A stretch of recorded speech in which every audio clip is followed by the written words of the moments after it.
Buenos días, jóvenes. Continuamos con las clases de bioquímica vegetal. Seguimos todavía viendo el tema de monosacáridos y vamos a ver algo correspondiente a lo que es la clasificación de los monosacáridos. En la clase anterior ya habíamos tocado ese tema, pero ahorita vamos a ver que las dos clasificaciones que nosotros observamos se pueden juntar. ¿Cuáles fueron esas dos clasificaciones? La primera de ellas fue por el grupo funcional. Si nuestra molécula o nuestro monosacárido presenta el grupo funcional aldehído, va a pertenecer al grupo de las aldosas. Si la estructura de nuestra molécula presenta el grupo funcional cetona, pertenecerá al grupo de las cetosas. Esa es una forma de clasificación de los monosacáridos por su grupo funcional, ya sea aldosas o cetosas. La otra forma de clasificar a los carbohidratos que vimos es por el número de carbonos que tiene en su esqueleto la molécula. Y decíamos nosotros que esa clasificación, el monosacárido más pequeño tiene 3 carbonos y el monosacárido más grande en su estructura puede llegar a presentar 7 carbonos, clasificándose de la siguiente manera: si son 3 carbonos serían triosas, si son 4 tetrosas, si son 5 carbonos, pentosas, si son 6 carbonos, hexosas, y si son 7 carbonos, heptosas.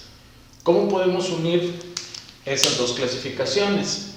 Bueno, vamos al siguiente ejemplo. Aquí en esta molécula pertenece al monosacárido conocido como ribosa. El grupo funcional que está presente en esta molécula es el grupo funcional aldehído, por lo tanto es una aldosa. ¿Cuántos carbonos tiene en su estructura? 1, 2, 3, 4 y 5. Es decir, es una pentosa. Estas dos palabritas yo las puedo juntar y entonces yo podría decir que la molécula de ribosa es una aldopentosa. ¿Aldo qué significa? Pues el grupo funcional aldehído. Pen, pues es un sufijo del número de carbonos que están presentes en la estructura, que en este caso son 5 carbonos. Y por último, la terminación osa, que es un sufijo o es una terminación que está presente en los monosacáridos. El siguiente ejemplo, vemos el otro grupo funcional, el grupo funcional cetona. Por lo tanto, esta moleculita, que es la fructosa, pertenece al grupo de las cetosas. Si lo clasificamos por el número de carbonos, observamos que esta estructura tiene 1, 2, 3, 4, 5, 6 carbonos, es decir, es una hexosa. Por lo tanto, sería una cetohexosa, donde ceto refiere al grupo funcional cetona, hex es el sufijo del número de carbonos, en este caso 6 carbonos, y por último, la terminación osa o el sufijo que presentan los monosacáridos. Veremos a continuación una característica que tienen ellos, que es presentar isomería. En un anterior video ya habíamos hablado un poco de isomería, pero vamos a recordar y vamos a definir qué significa isomería y a qué tipo de isomería se van a referir los monosacáridos.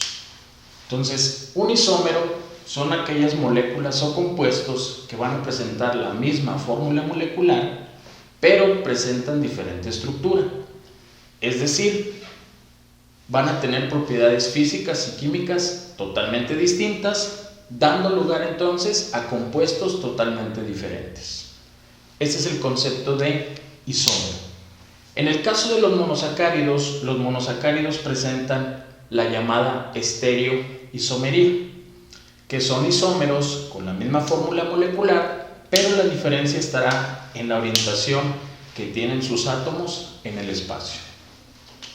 Dentro de este tipo de estereoisomería están los llamados estereoisómeros quirales, enantiómeros o isomería espacial, que nos van a permitir dar la configuración D o L de un monosacárido. ¿Qué significa este tipo de estereoisomería quiral, enantiómeros o isomería espacial? Pues bueno, son imágenes especulares no superponibles y nos permiten dar la configuración D y L. El ejemplo más claro pueden ser las manos. Cuando yo coloco mi mano sobre un espejo, ocurre esto. Es decir, mi mano izquierda es una imagen especular de mi mano derecha. ¿Pero a qué se refiere cuando se dice que no son superponibles? Es decir, mi mano derecha yo no la puedo superponer sobre mi mano izquierda, porque ya quedarían totalmente diferentes. Y por eso tenemos mano derecha y mano izquierda. ¿Cómo determinamos la configuración D o L de un monosacárido? Para esto debemos de tomar en cuenta el grupo H del carbono asimétrico quiral más alejado respecto al grupo carbonilo del grupo funcional, ya sea un aldehído o una cetona. Si el OH de ese carbono asimétrico está a la derecha, diremos que será configuración D. Si el OH de este carbono está a la izquierda, será configuración L. Pero para todo esto debemos de saber que es un carbono asimétrico o quiral. Y un carbono asimétrico es aquel carbono unido a 4 radicales diferentes entre sí. Y podemos poner esto como ejemplo. Tenemos el carbono, tenemos a W, X, Y y Z. Cada uno de estos radicales son totalmente diferentes entre ellos. A esto es a lo que nosotros conocemos como carbono asimétrico. En un momento más veremos el ejemplo con moléculas de monosacáridos para que quede más entendible.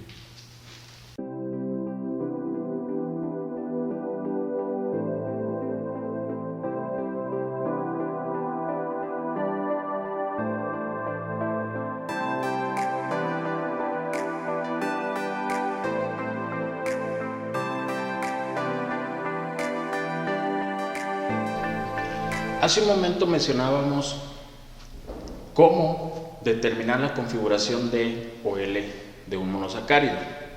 Para eso vamos a tener estos dos ejemplos que están aquí. Por un lado tenemos al D-gliceraldehído y por otro lado tenemos al L-gliceraldehído. Decíamos que esta configuración D o L pertenece a la llamada estereoisomería o enantiómeros quirales. Y para eso definíamos qué es un carbono asimétrico o carbón quiral. Y decíamos nosotros que un carbono asimétrico es aquel que presenta 4 radicales diferentes unidos a ese átomo de carbono. Vamos a verlo para poder determinar por qué esta molécula es D y por qué esta molécula es L. Aquí nosotros marcamos este carbono y este carbono en asterisco y haciendo referencia a que esos dos carbonos son el carbono asimétrico o quiral. Si nosotros checamos esta molécula, el primer carbono no puede ser quiral porque está unido, este doble enlace está unido a un mismo átomo que en este caso es el oxígeno. Entonces ahí ya se pierde la regla de que lo que dice un carbono asimétrico, de estar unido a 4 radicales diferentes. Si nos vamos al segundo carbono, este carbono pues presenta esta moleculita o este átomo que es diferente a esto y a esto. Por lo tanto, este carbono sí sería un carbono asimétrico o quiral. Si yo checo el último carbono, aquí se rompe la regla porque ya está unido a 2 átomos iguales, que en este caso sería el átomo de hidrógeno. Entonces esta moleculita y esta moleculita únicamente tienen un carbono asimétrico que es el carbono de medio. Ahora, ¿qué me dice la configuración de O L? Tengo que checar la ubicación del grupo OH respecto al grupo carbonilo. Este es el grupo carbonilo. En este caso, ¿cuál sería el carbono asimétrico más alejado respecto a este grupo carbonilo? Pues este, nada más, solo tiene un carbono asimétrico. Entonces, en esta parte yo checo hacia dónde está el grupo OH. Y según la definición, para determinar esta configuración de OL, si el grupo OH está a la derecha, la configuración será D. Si el grupo OH está a la izquierda, la configuración será L. Y es ahí donde nace esa configuración D o L. Y es así como me los presenta la literatura, las diferentes moléculas. Ahora bien, hay que hacer una aclaración. En la naturaleza, de estas dos configuraciones, ¿cuál es la que más predomina? Predomina la configuración D. En la naturaleza hay muy pocos monosacáridos con configuración L. El único monosacárido que no presenta ni la configuración D ni la configuración L es la dihidroxicetona. ¿Y por qué? Porque este es el único monosacárido que en su estructura no presenta carbonos asimétricos o quirales. El primer carbono está unido a dos hidrógenos, ahí se rompe la regla. El segundo carbono está unido, tiene dos enlaces unidos al oxígeno, se pierde la regla. Y por último, el carbono está unido a dos hidrógenos, por lo tanto, este es el único monosacárido que no tiene carbonos asimétricos, no tiene carbonos quirales, por lo tanto no va a tener configuración D ni L. Ahora bien, aprovechando que tengo esta molécula, la voy a comparar con esta, porque de ahí tenemos la llamada isomería de función. ¿A qué se refiere la isomería de función? A que, bueno, la parte que va a ser diferente entre cada una de las estructuras es el grupo funcional. Si yo checo esta molécula, la comparo con esta, yo puedo decir que ambas moléculas tienen la misma fórmula molecular. 3 átomos de carbono, 6 átomos de hidrógeno y 3 átomos de oxígeno. Pero ¿dónde va a radicar la diferencia? La diferencia es que esta molécula presenta el grupo funcional aldehído y esta presenta el grupo funcional cetona. Entonces, por eso se le dice que es isomería de función, porque la diferencia radica en el grupo funcional que está presente en la estructura. Y volvemos a repetir, son compuestos que pueden tener la misma fórmula molecular, pero al tener diferente estructura, pues son compuestos totalmente distintos. Bueno, por otro lado tenemos otro tipo de estereoisomería, que son los llamados epímeros. ¿Qué significa un epímero? Pues un epímero son isómeros en los cuales va a diferir únicamente el arreglo espacial de alguno de los átomos que están presentes en el esqueleto de la estructura. Y para eso tenemos estas tres moléculas. Las moléculas que están en las orillas las vamos a comparar con esta molécula, que es la molécula de glucosa. ¿Por qué por lo regular todo lo comparamos con la glucosa? Recuerden que es el monosacárido más importante que existe. Si nosotros observamos la molécula de glucosa y la comparamos con la manosa, nosotros podemos observar que tienen en su estructura el mismo número de carbonos, el mismo número de hidrógenos y el mismo número de oxígenos, es decir, presentan la misma fórmula molecular, C6H12O6. Si nosotros checamos qué grupo funcional está presente en estas dos moléculas, podemos observar que es el grupo funcional aldehído. Entonces hay que observar dónde es la diferencia. Y la diferencia está en el carbono número 2. Aquí se puede observar hacia dónde está orientado el grupo OH de la manosa y, por otro lado, hacia dónde está orientado el grupo OH de la glucosa. Uno está a la izquierda, el otro está a la derecha. Por lo tanto, ese simple arreglo espacial ya los hace ser moléculas, totalmente diferentes. Ahora bien, si comparamos ahora a la glucosa con la galactosa, podemos observar que son isómeros, tienen la misma fórmula molecular. La diferencia no va a estar en el grupo funcional, porque ambas moléculas también tienen el grupo funcional aldehído. Si nosotros checamos la molécula de glucosa contra la galactosa, la diferencia va a estar en la orientación del grupo H del carbono número 4.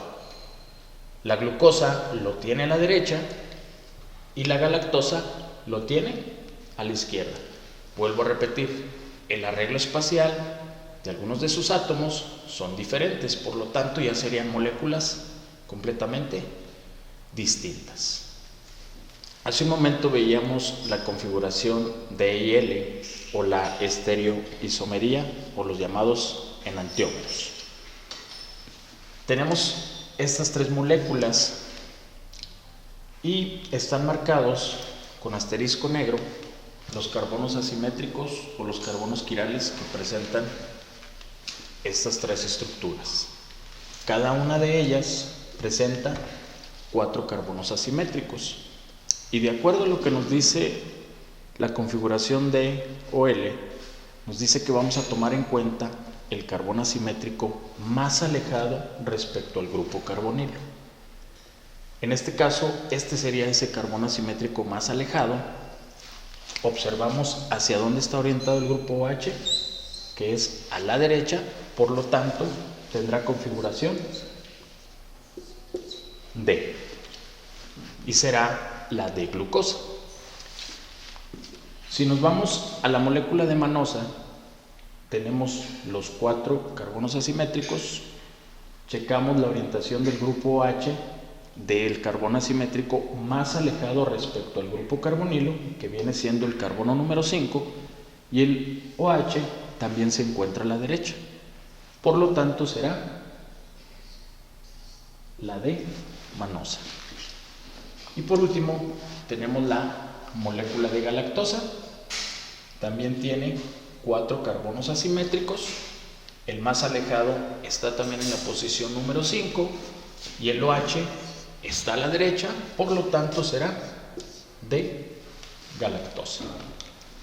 Ahora bien, ¿cómo podemos numerar la estructura de un monosacárido? ¿Qué debemos de tomar en cuenta? Entonces, para tomar en cuenta es principalmente lo que es el grupo carbonilo. Cuando tenemos nosotros una estructura como lo es la de glucosa, el grupo funcional es el de un aldehído. Por lo tanto, el grupo carbonilo siempre estará en un extremo de la molécula. Y a partir de ahí, este será mi carbono número 1, y así es como iniciaré a numerar esta molécula. Carbono 1, 2, 3, 4, 5 y el carbono número 6. ¿Qué pasa cuando en una molécula está presente el grupo funcional carbonilo? ¿Por qué carbono voy a empezar a numerar? En este caso tenemos el ejemplo de la D-fructosa.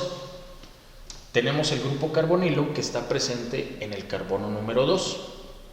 Y para poder numerar a las cetosas, se dice que se va a tomar en cuenta el grupo carbonilo y el carbono que esté en el extremo más cercano a ese grupo carbonilo será el carbono número 1, que en este caso es este. Y a partir de ahí iniciamos a contabilizar los carbonos. Carbono 1, 2, 3, 4, 5 y 6. Ahora bien, quiero aprovechar estas dos moléculas para hacer una recopilación de todo lo que llevamos hasta el día de hoy. Vimos la clasificación de los monosacáridos y decíamos que se pueden clasificar por su grupo funcional. En el caso de la glucosa, tenemos que esta pertenecería entonces al grupo de las aldosas porque tiene el grupo funcional aldehído. El caso de la fructosa, viendo esa clasificación, pertenecería al grupo de las cetosas por tener presente el grupo funcional cetona. Ambas moléculas tienen 6 carbonos en su estructura, por lo tanto, ambas moléculas son hexosas. En lo particular, la glucosa sería una aldohexosa y la molécula de fructosa sería una cetohexosa. Ahora bien, aparece ya aquí la literal D Y si recordamos, eso viene de la configuración D y L, la cual nos dice que lo vamos a tomar en cuenta de acuerdo al carbono asimétrico más alejado respecto al grupo carbonilo. En el caso de la glucosa tenemos 4 carbonos asimétricos.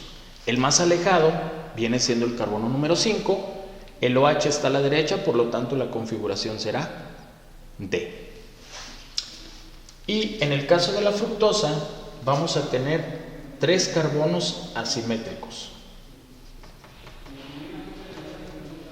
¿Cuál es el más alejado respecto al grupo carbonilo? Viene siendo el carbono número 5.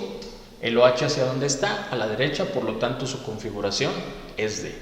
Y vuelvo a repetir, recuerden que en la naturaleza la configuración que más predomina es la configuración D. Ahora bien, hasta ahorita nosotros hemos visto esta forma de representar las moléculas. A esta forma o a esta estructura de representación de estas moléculas se le conoce como proyecciones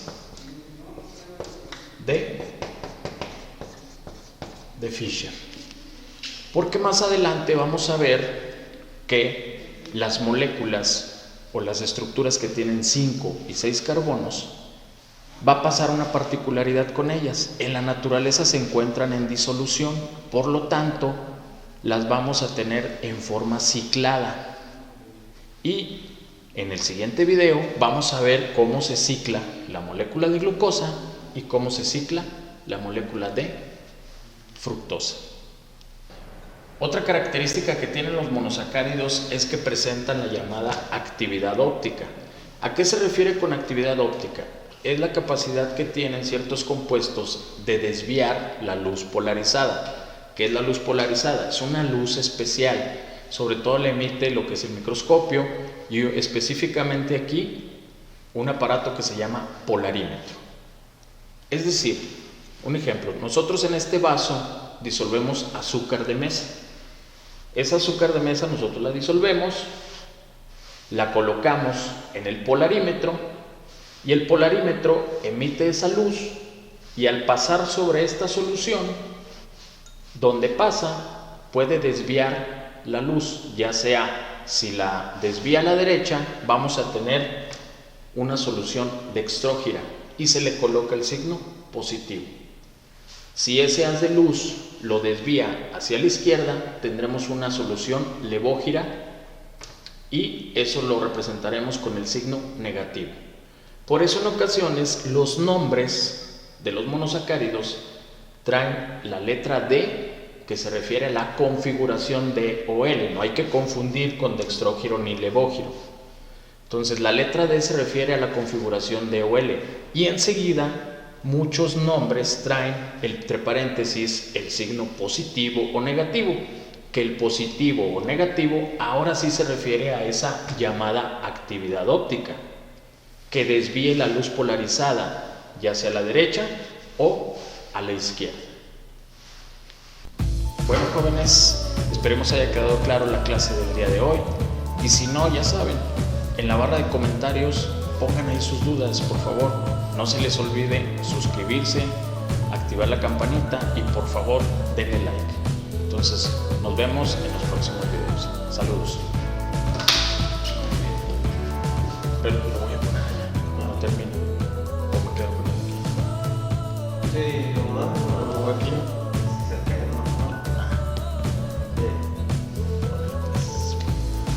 ¿O te lo tomas? Esa weá. Pues sí.